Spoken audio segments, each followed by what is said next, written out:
Trakai is a small, picturesque village less than 1 hour's bus ride from the Lithuanian capital of Vilnius. It lies on a peninsula surrounded by two of the several local lakes. Trakai is the home of the Karims, an ethnic group who migrated here from the Crimean area during the 14th century.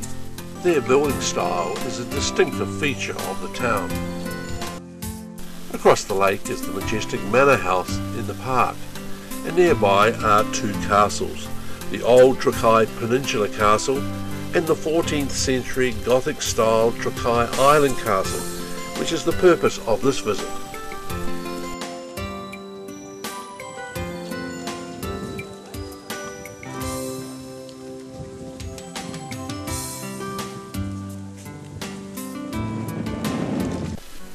The castle is such an impressive construction that it has become an iconic Lithuanian tourist image.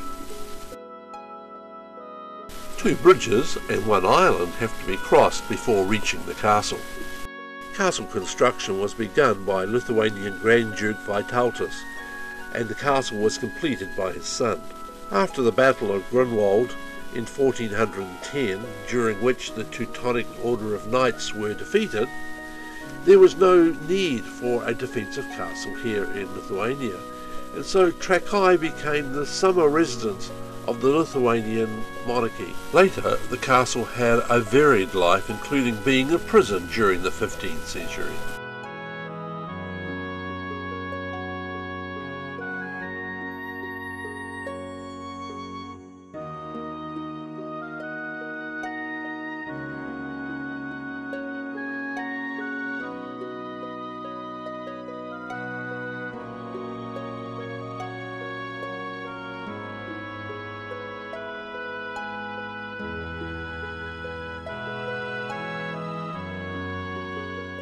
A high wooden bridge over a former moat takes us from the large outer courtyard into the main tower of the Ducal Palace Keep.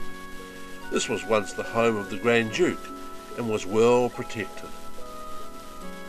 The buildings rise up 30 metres, creating a cavernous central courtyard. The encircling galleries lead to various rooms and halls, some of which today are the home of the Historical Museum.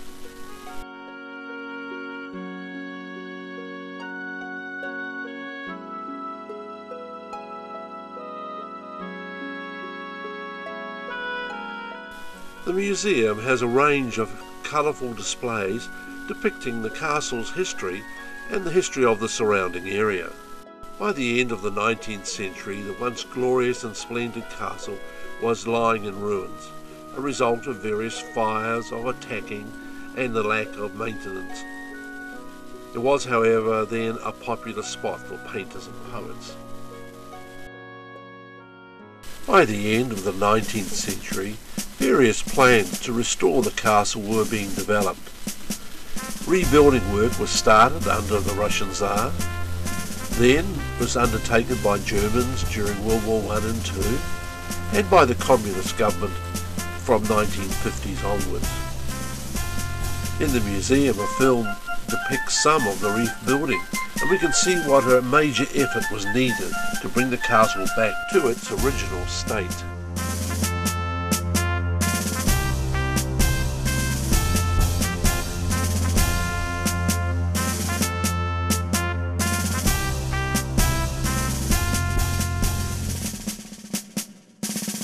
Here is the main entrance and the outer courtyard and the ruins of the Grand Hall. For the reconstruction, hundreds of thousands of new bricks and tiles had to be remade, matching the original shapes and forms. Old building skills had to be relearnt.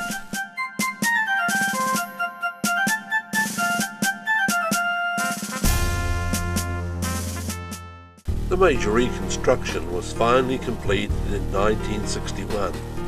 Now we can see a 15th century castle as it once existed.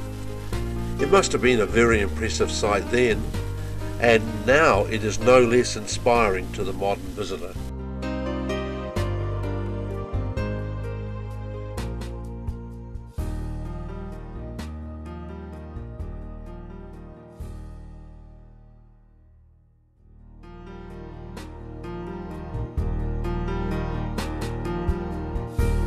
there are not just past implements of war.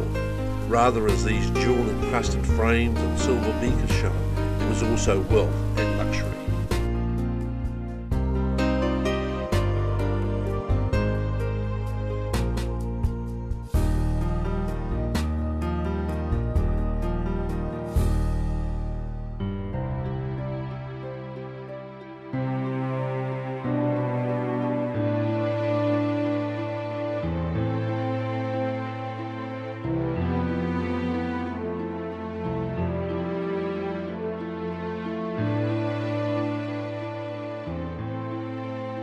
The Trakai migrants of the late 14th century continue to live in the town today. They brought with them a Turkish-based lifestyle and follow a particular kind of Judaism. In past centuries they became successful traders and merchants.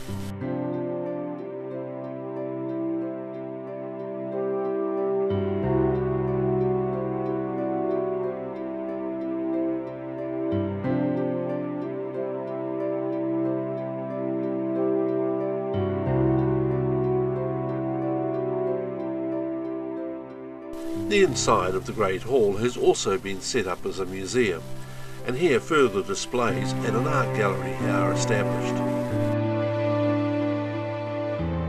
Particularly stunning was this major artwork with a religious theme.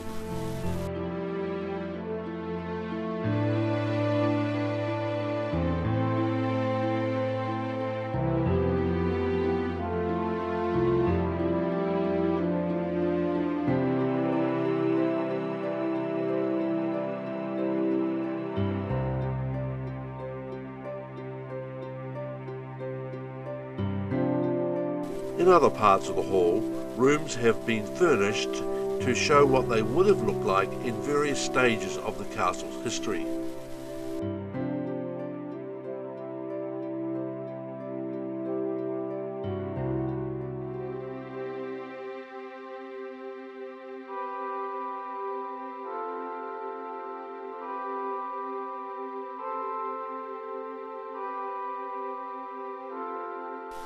From the outside, the castle walls look impressively high, and the circular defence towers are 4 metres thick at their base. I wonder what the soldiers of attacking armies in past centuries would have thought as arrows rained down from high above them. The constructions on the wall are long drop toilets.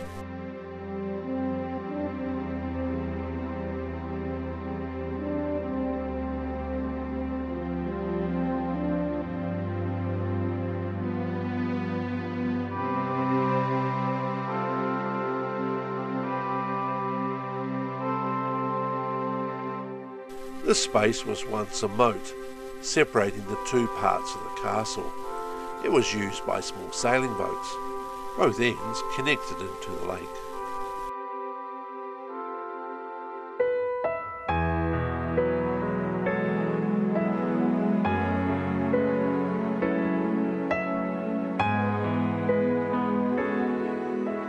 When you stand back and look at Trakai Castle, it has a fairy tale quality about it. And perhaps that's one of the reasons why it's so attractive to tourists.